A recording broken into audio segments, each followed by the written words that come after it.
Peace, peace, peace, peace, peace. It's just Sister Roo, MaWu Lisa Temple, beautiful upstate New York, Hudson Valley. It is a beautiful Saturn day, so you know what day it is. It's UnRead Book Review with Nick and Roo. My brother Nick is here in the building, got his orange on. You know, I'm rocking a little light pink and silver right now because I'm looking for silver linings and things. But here we are, nonetheless. We got some books for you. It's a surprise me week. We don't know what we bringing to each other, but we bringing something, and we hoping that you love it. Again, if this is your first time with us, welcome. If this is not, welcome back. We are happy to have you back. Oh, Nick, I just want to say, I don't know about you, but I got some of these books rolling in. We're going to have some unread authors on soon, so I'm excited about that. You know what I'm saying? So if you are an author out there, one of our watchers, one of our subscribers, please send us your book. Let us review your book for us. Let's talk about your book on this show. But before we get too far along, because you know I get excited on a surprise week because I'm like, can I surprise them? So before I get too far, Nick, welcome. I know these are your first weeks back at school, so woo, things must be on. They are on and popping. It's the busiest time of one of the busiest times of the school year for me, coming back at the beginning, because you got everything to do at the beginning. Everything is due at the same time. Everything is getting set up at the same time. Instruction and classes are starting. Goal setting meetings are happening. So it's a lot going on. That, and I'll be catching up a little bit over this weekend. But as always, it's always fun to do this every other Saturday, do our favorite thing, and our surprise me weeks are so exciting that we're doubling up, for y'all. Our last episode was a surprise me, so we coming right back with another surprise me, because it's always, so much fun and so interesting, when we had these surprise me editions. So yeah, I'm ready to get into it, see what I have, see what you have, and see where the conversation goes, and see if there's going to be any connection, because we always find some type of connection between our books, whether it's a tight connection or very loosely connection. That connection is still a connection. Hey, listen, all things connected, right? They be like click, click, click, click, click, click, click. Well, I'm gonna say like this. I'm excited, you know what I mean? But I remember I did my surprise me the last time first. So I'm gonna make you run with it. So hey, kick us out that gate. And before we get started, hey, again, thank you everybody for being here with us. If you are not subscribed, please subscribe. We bring some pretty interesting books your way, some great authors, read and unread, and we are just looking to always expand that awareness about books, because there are lots and lots of books that are unread and they need some love too. So Nick, I'm going to pass it on over to you. And I'm going to let you kick us off with your surprise. Hey, Pro Noya, what's up? What's happening in the building? In the building. So, yes, let's talk about it, Nick. What you got for us? Yep. In the building early before we even went live. So yeah. So that's what we're talking about. That's right. So the way that I go about selecting my books for my offerings, I'm usually guided by the spirit, guided by some intuition. Intuition usually tells me what to go with this week, because there's so many options. I mean, just looking at my physical bookshelf, it's like so many options to choose from. And it's like, what do I pick? So I have to, go inward, go into some silence, and then let the book speak to me. So with that being said, I'm bringing a book on that very topic of intuition, and my offering is a book that was a part of a 2-pack that was gifted to me. So shout out to Ro for gifting to me this 2-pack, and I'll share. I'll just tell you the title of both of the books in the 2-pack, but of course, I'm just going to speak about one of them as far in terms of my review. So my book on intuition is called The Power of Intuition. Yeah, The Power of Intuition. Trust Your Inner Wisdom. And this is written by Angela Martin. Angela Martin. So we got, there you go, The Power of Intuition by Angela Martin. And like I said, it was part of a 2-pack. So the other book in the 2-pack is and it got the little sleeve on it for the 2-pack, but the other book was Chakras and Auras.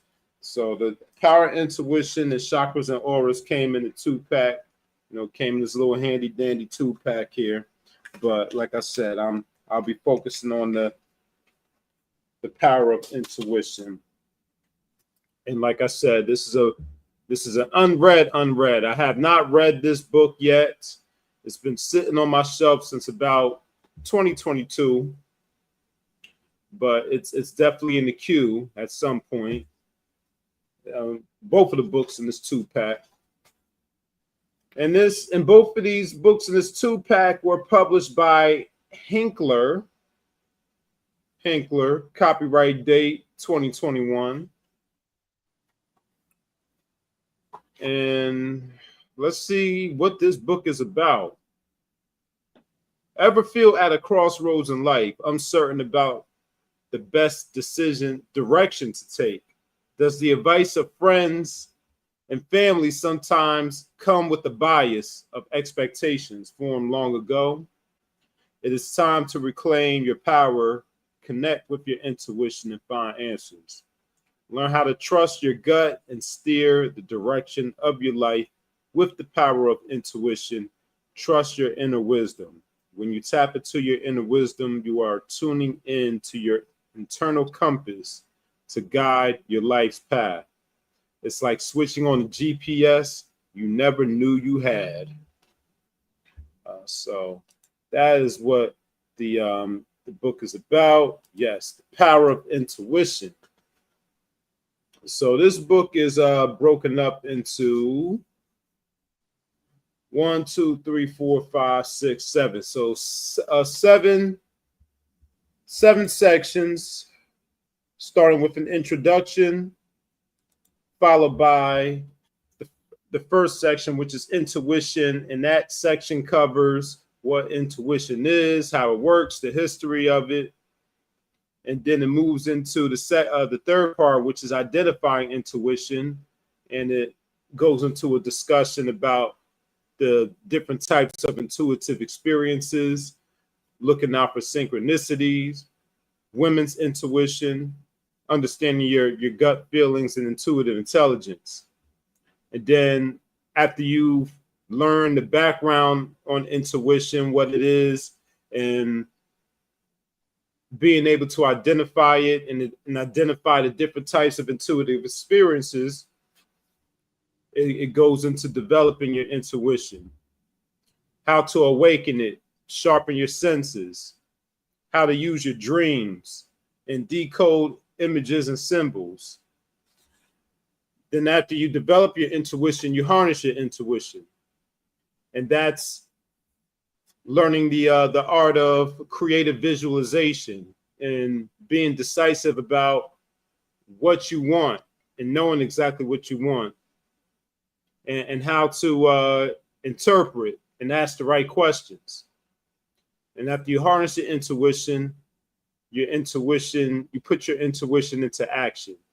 How do you use it on a daily basis and make it into a habit, into a lifestyle? What are some of the problem-solving techniques you can develop using your intuition? How do you use intuition on your job, or if you own a business and run a business, how can you use it there? How can you use intuition for healing? And then the last part of this book is the practice of intuition. What props or objects can you use to help you practice tapping into your intuition? What's your intuitive style? and how to tap into your creative sources in the next step. So that covers all the major parts of this book. It's a very short read. It's less than 100 pages, and there's a lot of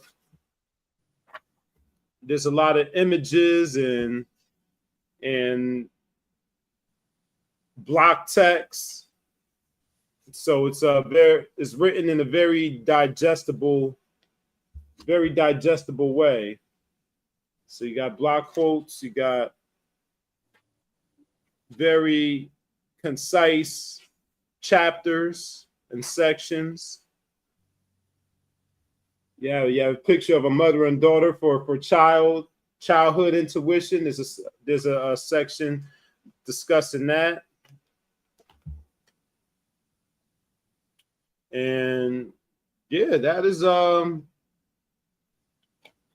my offering for this week. My unread book from the 2-pack, and I might be wrong, but this 2-pack might have come from 5 and below, or 5 below, however you say it, because they do have a nice nice little book section in their stores. But yeah, that is my offering for episode 34. Intuitive numbers going on. Episode 34, 3 plus 4 is 7, intuitive number. And today is the 20th of September. 2 plus 0 is 2, another intuitive number. The 2 water numbers. Yeah. So that's my offering. Hey, you know what, Nick? First of all, wow. Shout out to Ro for giving you that 2-pack. That is the amazing gifts. I love when my friends give me things that I love, and one, you can't never go wrong with books and tools. That you can't go wrong with those things. But that is an amazing gift, an amazing offering. It's as corny as it sounds, it's one of those gifts that keep on giving. Because, the more you understand, intuition, the more you can use it, as you said, in various places in your life. You talked about some really good topics there, things that she covers, what is intuition and all of the things like that. When you got that book, were you already familiar with intuition work? I was familiar with the concept of intuition, and on a very basic level, I always thought at that time, intuition as, the inner guide, the Holy Spirit that's in you, that speaks to you, the gut feeling, and I knew, I've always known by nature that I'm an intuitive person, but whether I'm actually using my intuition and trusting it, that might be another story. But that was my understanding of intuition at the time that I received this book. Right. And I think we all hear about gut feeling or gut instincts from the time when we're young, but we're not really taught to, understand or how to search it to get answers or take note from what it's offering us when we have those kind of gut feelings. Many times we'll know, I always say this, when we meet people, sometimes we know this is not somebody I should be meeting. But yet it's still, we'll walk right past that thought and, and do it, anyway. The same thing with making, poor decisions. We'll see, some choices in front of us, and we'll look at them, and we'll look at the one we like. We look at the one that'll actually do us some good. And we look at that other one over there, that either way, that number 8 that you could build and destroy with it, and we'll be like, I'll take the hard road. It's like, why? Your instinct was saying no. Your instinct was saying no all along, but what an amazing offering. And I almost flew out my chair Because you before you started, right before you started, you talked about, how are these books going to connect? Are our topics going to connect at all? And Nick, yo, people will not believe that we don't practice this because, bruh, my offering directly to what you talking about, directly to what you talking about. And it's so funny because we're in the month of September. Fall is almost upon us. Well, actually it is, according to what calendar you following. Harvest moon and all those good things, fall falling. We are quickly moving towards October. And in October, MaWu Lisa Temple offers a intuitive walk through the month of October. And Nick, you've done that with us before.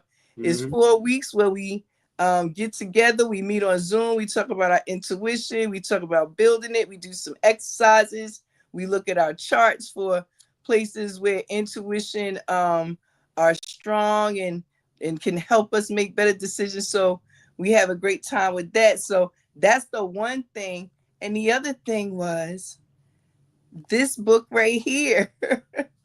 I wanted to bring something, like I said last time we were together, I love to bring people different kinds of books so they can see what kind of variety you can have in your library. It doesn't have to be all, one thing. You don't have to kind of just, have a favorite. You could have a favorite and that may even change over time, but it's great to have a myriad of different books and genres and things in your library. And so I wanted to bring something that a lot of people hear about or know about, maybe a little. Other people, totally stand firm and believe in it. But it's one of those things where it's just kind of up in the air. And that was Atlantis. So I brought the book by Edgar Cayce on Atlantis. And Edgar Cayce is known as America's greatest psychic for using his intuition and that of his clients to be able to talk about history and present day and future. So yes, talking about on point intuition, Edgar Cayce on Atlantis. So as you can see, this is a loved book. I call them loved books when they're like ripped or torn or anything like that. This is a loved book. It is an old book. I've had it for quite some time, and I'll tell you how I came across it and what we are looking at today in terms of Atlantis. So here, I'll give you that cover page here since it is loved and it was torn. Mm-hmm. So you can see. Okay. So Edgar Cayce on Atlantis. So first of all, Edgar Cayce came in my studies quite early on. Because I was very interested in new ancient orders and ancient orders. And because of that, you get to hear about all of these mythical lands and places and things like that where people have said to have discovered things. So we are talking Edgar Cayce. This gentleman, he did this book, copyright 1968, for the Association of Research and Enlightenment. And I'll talk about that in a second. And it's the Warner Books edition. I came across this book because our group was going to take a trip to the Association for Research and Enlightenment. And we'll be having one of those trips coming up, most high willing, in the summer. For those who are interested, I'll have information as we move closer to it. But let's get into this right here. It says Edgar Cayce was clearly one of the most remarkable psychics who ever lived. That was Jean Dixon. Jean Dixon, if you don't know who that is, she is one of the foremost psychics as well, and accepted here and across the world. It says, drawing on his own extraordinary life readings, Casey sheds light on the legendary lost continent of Atlantis and predicts its reemergence. Within the context of reincarnation, he offers astonishing evidence of Atlantean civilization, providing us with empowering insights as we enter the new age, as well as starting revelations that can help resolve current problems and redirect our future. Edgar Cayce on Atlantis was interpreted by Edgar Evans Cayce and edited by Hugh Lynn Cayce, both Mr. Cayce's sons. Hugh Lynn also served as director of the Association of Research and Enlightenment, a nonprofit organization dedicated to the practical employment of his father's findings. And it says his batting average on predictions was incredibly high, close to 100%. So much of what he said has come miraculously true. And that was said by Jess Stern, the author of Edgar Cayce, The Sleeping Prophet. So great little book. This was $5.99 back when I grabbed a hold to this book. I don't know what the price of it is now, but the way we got this is, like I said, we were going to take a trip to the Enlightenment Center. But before we were going to do that, I remember thinking to myself, it says I need to read both these books. Yes. Maybe you can read them with us, Pro Noya. You're always welcome in MaWu Lisa Temple. But I asked people, what were your thoughts on Atlantis? Do you believe Atlantis exists? What do you believe it was? Where was it? How was it? Et cetera, et cetera, et cetera. And you got so many different answers, and I don't know that anyone confidently says for sure 100% that they know all there is to know about Atlantis, because as you know, we're continuously tapping into higher and higher levels of consciousness, being able to understand things better. So I thought this was a great offering to bring as we move towards as we leave out of Virgo season and go into leave out of Virgo season and go into Libra season, because we deal with a lot of family and balance and in relationships and things like that. And a lot of Edgar Cayce's work is based on the sessions that he did with many of his clients in their past life regression work. So let me just go into chapter 1 here if I can. It says Atlantis believed to be discovered, but Aegean, not Atlantic, said the headline in the Norfolk Star Ledger of July 19, 1967. The same story appeared on the same date in the New York Times under the headline Minoan City Found After 34,000 Years and is linked to Atlantis. It says both stories refer to a discovery of a Minoan city buried under 30 feet of volcanic ash on the island of Thera in the Aegean Sea. In charge of the excavations were Dr. James W. Maver of the Woods Hole Oceanic Institute and Emily Vermicle, professor of art at Greek and Wesley College. Mavrin and Mrs. Vermicle linked the discovery with Atlantis because there's evidence that was an advanced civilization and because it came to a sudden and violent end. So these are some of the things that that still had people in awe even in the 60s and 70s, and they talk about even to today how people struggle to place, what was Atlantis, when was Atlantis, how was Atlantis, etc. And he goes into he says articles written about Atlantis, some of them 200-year-old, try to show that Plato's story of Atlantis was not only possible but probable.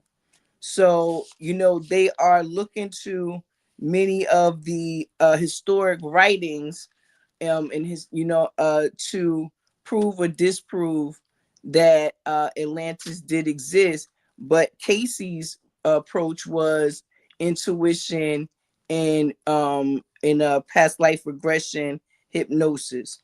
So he talks in chapter 2 about life readings and reincarnation, and how that works, and that's important in this particular work because towards the end of this book it tells us that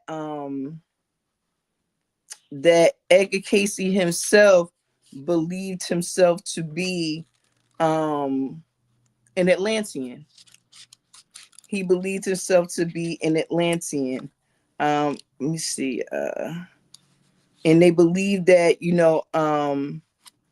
not only that many people have a history connected to Atlantis via Egypt, and all of the Egyptian lore. So it talks about foreordination of activities, foretelling, bringing about destructive forces. And it says, but the Pyrenees in the Egyptian land for the manners of transportation and communication through airships of that period, such as Ezekiel described. Okay, so it even goes into some of that biblical work about Ezekiel and the wheel, and the things that he was able to see. One of the things that I found exciting about this book is it talked about Atlantean, a land in the sea, in the city of Poseidon. Is so this book asks us to even think about what lands were already underwater, if at all, because again, it talks about the city of Poseidon where Atlantis came down near. So there's that to look at as well. But more than anything else, the past life regression sessions, if you've never read Edgar Casey works, he numbers them. So he puts a date, and he puts a number, like a catalog number. Okay. So all of he doesn't use people's names, he uses numbers. Okay. And I just want to I want to read this one for you, and then we will, I'll take any questions and we could talk a little bit about this. This is record number 877-26, May 23rd, 1938. Okay, it says, use of devices by the sons of Belial brought them to the first of upheavals, or the turning of the rays from the sun as used from the sons of law of the one into crystal for activities of the same, produced in what we call volcanic upheaval, the separating of the land into several islands, 5 in number. Poseidia, the place or settlement of that particular entity, Dewey, Deui, at the time, then became one of these islands. Hence the confusion at the time that at the times it seems by those who would interpret such records. It says, unfortunately, no dates were asked for or to be given as cover period for man's existence in that session. It says the date that is given in that meeting, though, is 50,722 BC. See, when we start talking numbers like that before time, like before the time of what we deal with is time now, it's like, okay, I don't think I'm understanding time. And a lot of people won't admit that. You know what I'm saying? A lot of people be like, well, I get it. No, I don't. Sometimes these resets on time are the things that reset us in time, right? So need to know a little bit about time, and our place in it. And it goes into also, it says, in the Atlantean land during those periods when there were the first of rebellions that brought the misapplication of knowledge, or the forces that might have been used constructively but were used destructive. Entities joined with the sons of Belial, who are about destructive forces in the attempts to destroy all the animal life in the lands overrun by the same. And that was entry 1378-1 on June 1st, 1937. So when his Atlantis that I can give in short, this is, while this is a small read in terms of pages, because there's about 164 pages. While it's small in that way, it's a lot to read, because you're not only reading his thoughts, you're reading the session of the person that he was talking to. So he's asking us actually, in essence, to believe a lot here. Okay. And that's where I'm kind of going with this intuition thing. He asks us to believe a lot. First, he asks us to believe in hypnosis. That's number one, right? Then he asked us to believe in the fact that when people are hypnotized, they then have access to a life or reality other than the one that we're living in now. So there's two questions in that. Is there another? So you understand what I'm saying? There's a lot to be gleaned from just taking this work on the surface and being like, yeah, it exists and this happened. And, and so your intuition, in my opinion, this is a great place that is used. And that was one of the reasons we were going there as a group, because just because somebody say something or they say that they saw something doesn't mean that it is. And a lot of the work that has been done has been on hearsay or on dreams or on these memories that these people have in these hypnotic sessions. So were they something that was suggested? People have wandered and tumbled with these type of concepts for a long time. So it's interesting. Your book on intuition, my book on psychic, and that past life regression connection, being able to help us to better understand the past, what Atlantis is now, and its possible reemergence in the future. So using your intuition will help you to be able to go through a book like this, even though it is other people's, dreams, thoughts, ideas, and be able to say, from these things, I can say that these may be possibilities of things that may be to come. So Atlantis, Edgar Casey on Atlantis, one of America's greatest psychics. So yeah, let's talk about it. Yeah, I've heard that. I've heard that name Edgar Casey before. Definitely heard him being quoted in different contexts. But that's always fascinating. Anything about ancient mysteries fascinates me, especially when they go against mainstream history, what's being taught in mainstream history or what you learn in history books. I'm always fascinated by all those things and the possibilities of wow, like what if this really is what it is, or this thing, Atlantis, existed, at some point. Just thinking about all of that and wrapping your head around that, it's always very fascinating. And oftentimes aspects of ancient history, such as these civilizations, uh, Atlantis. They can also be, connected or open the door to studying other aspects of ancient history and in geography and the structure of our world.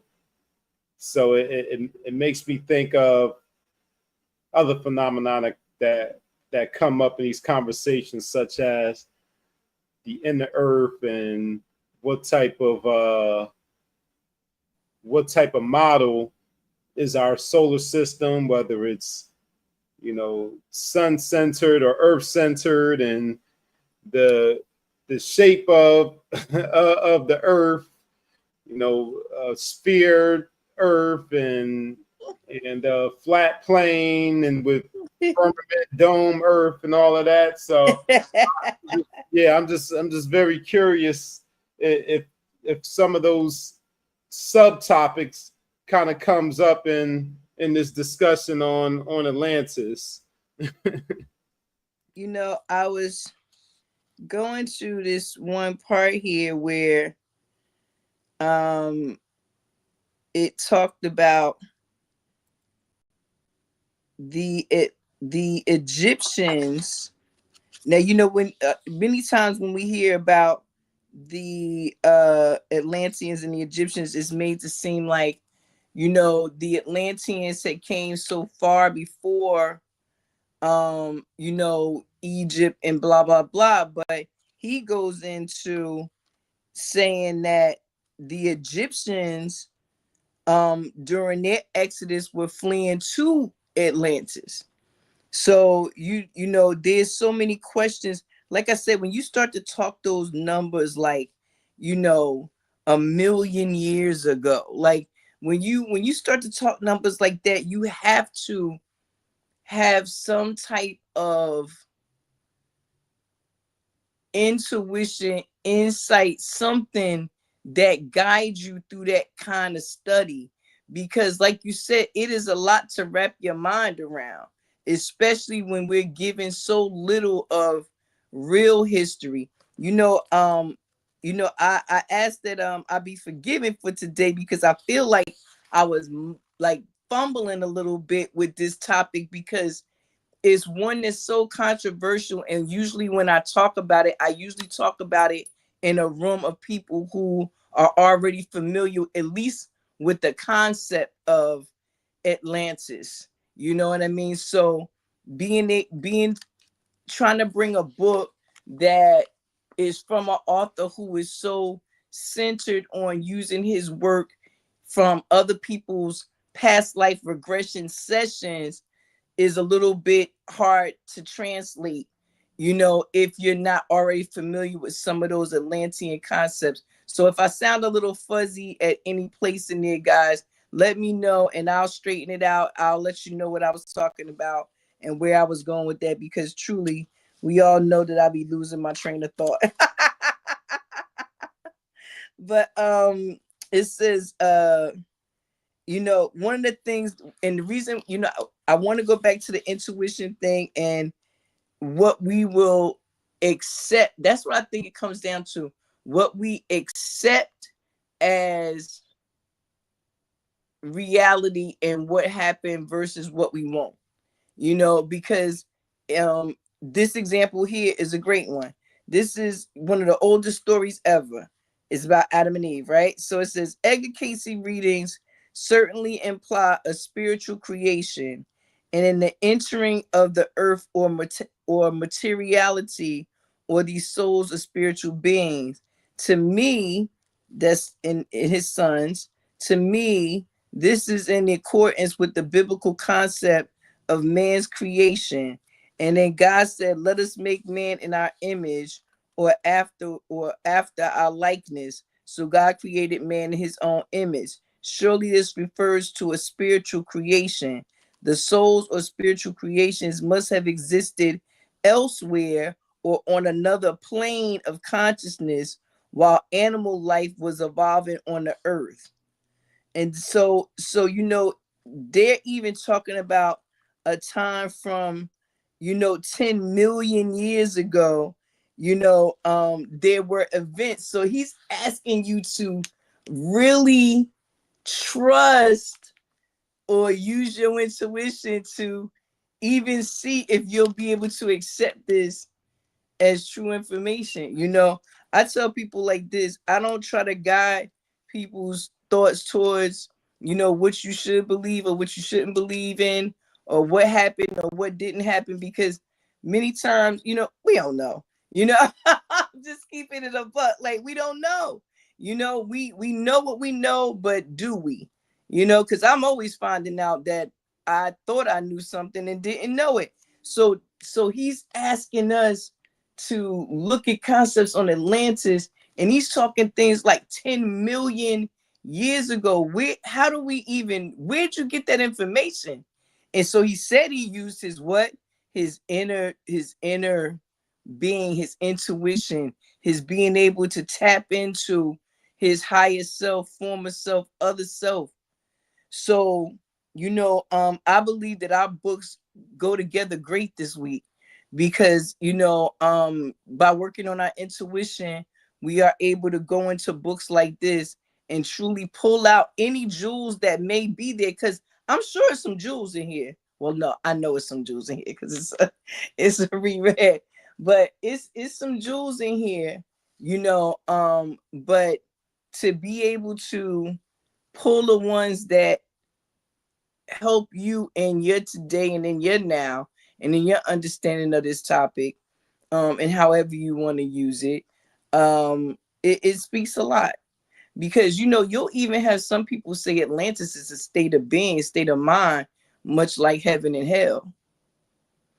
So I mean, there's a lot to be said about Atlantis, and I have several offerings on Atlantis, and I look forward to being able to bring some of those as we move forward. But I thought it would be great to start with this one, since we are moving into intuition season. I just wanted to be able to bring something from someone who relies solely on that type of information to give a thesis, if you will, a masterclass on Atlantis. And so Edgar Casey on Atlantis, yeah, great read. Yep, I just added it to my Goodreads list just now. Yes. It's definitely one that I'm interested in. It's a topic that I'm interested in, and I'm in full agreement that our books are in alignment, with intuition, with that topic of intuition and the intuitive season upon us. So I'm in full agreement, and I'm ready to go down the rabbit hole about this Atlantis, about this Atlantis.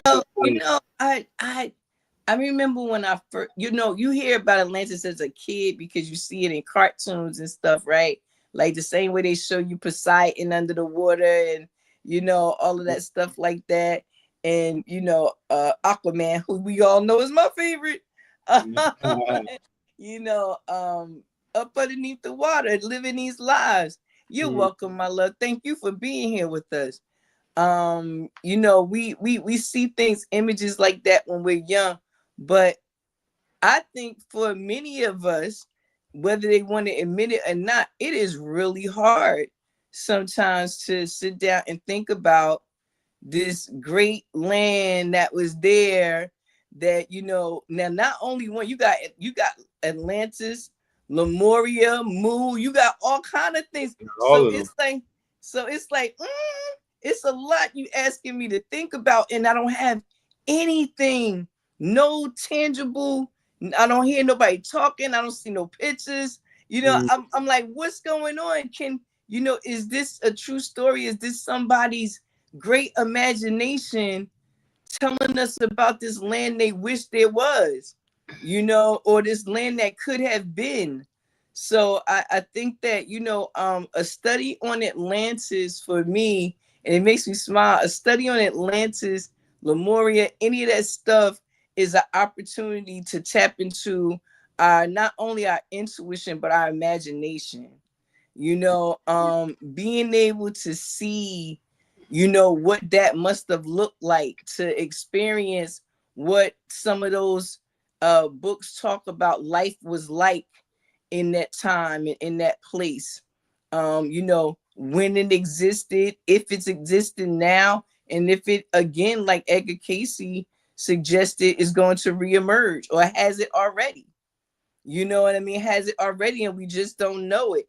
You know, one of the things that I remember specifically is when we had that tsunami.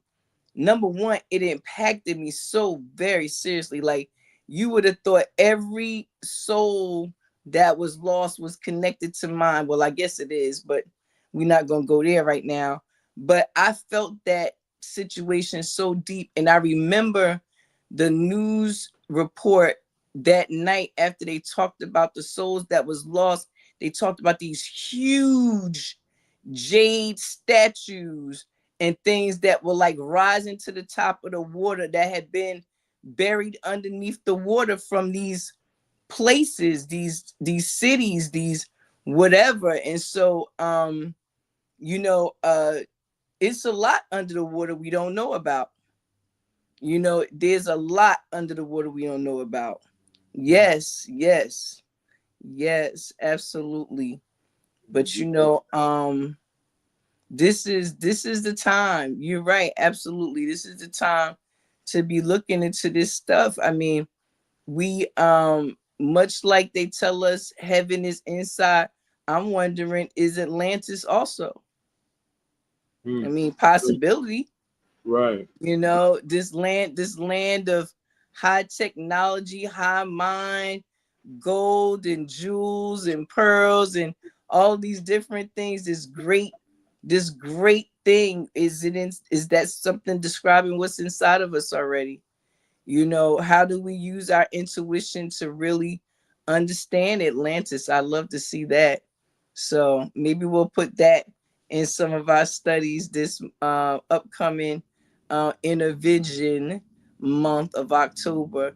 And again, I'll be putting that information out there for anybody who may want to join us. And also on Halloween Eve, there will be a readings after dark. So any of our readers who would like to join in, no matter what your form of divination is, you are welcome to join us for divination after dark on Halloween night, late night, talking all that good stuff.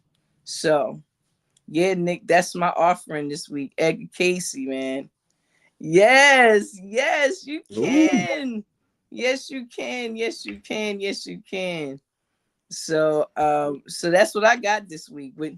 I think we did pretty good. Oh, man. Yeah, yeah. If I do say so myself, I agree. We Our did, minds were connected. did Look at great. that. Yeah, Our minds were connected. yeah, yeah. Yep, yep. Yeah, we had that telepathy going on there.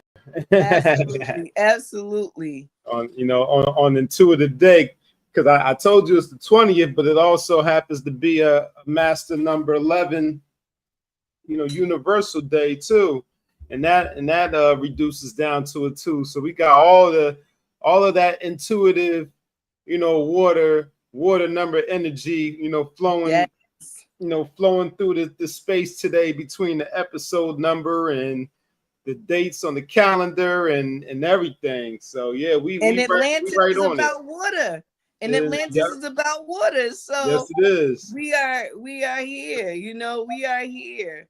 You Yep. know, I'm loving it. And you know, I really do enjoy um us doing the surprise weeks, because it's just for things just like this, to remind us that we are all connected, and that we all have something to share, and that you know, we learn a lot more when we open up and spend time together. Yes, Miss Pisces, that water, I know that's right. Come on now, mama.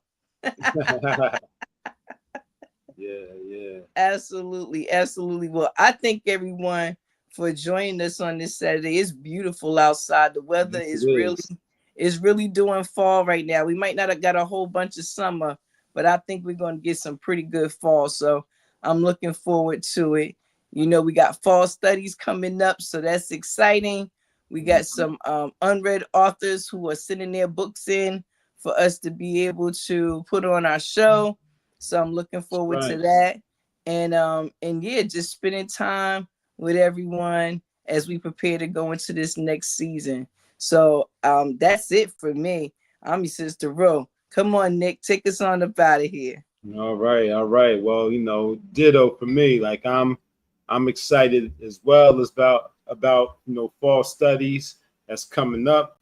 You know, to see what the temple, MaWu Lisa Temple, is going to have in store for the community. I'm definitely excited about that.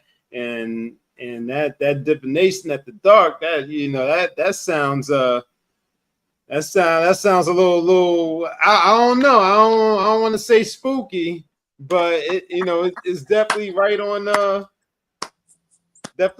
par with the season. You said Halloween night. So Absolutely. A lot of exciting things. Yeah, a lot of exciting things, you know, coming up. So I'm definitely looking forward to it. And you know, I certainly wish, hope, will that you all, come take this journey with us, because you can't leave y'all out of the fun, So thank you for tuning in. Thank you for watching UnRead Book Review episode 34 with Nick and Roo. And yeah, this is it for September. Next time you see us, it will be October. It'll be our first show in October, on October 4th. So definitely looking forward to that. So thank you for watching. We love you all. And we can't wait to see you next time on UnRead Book Review with Nick and Roo. Peace. Peace.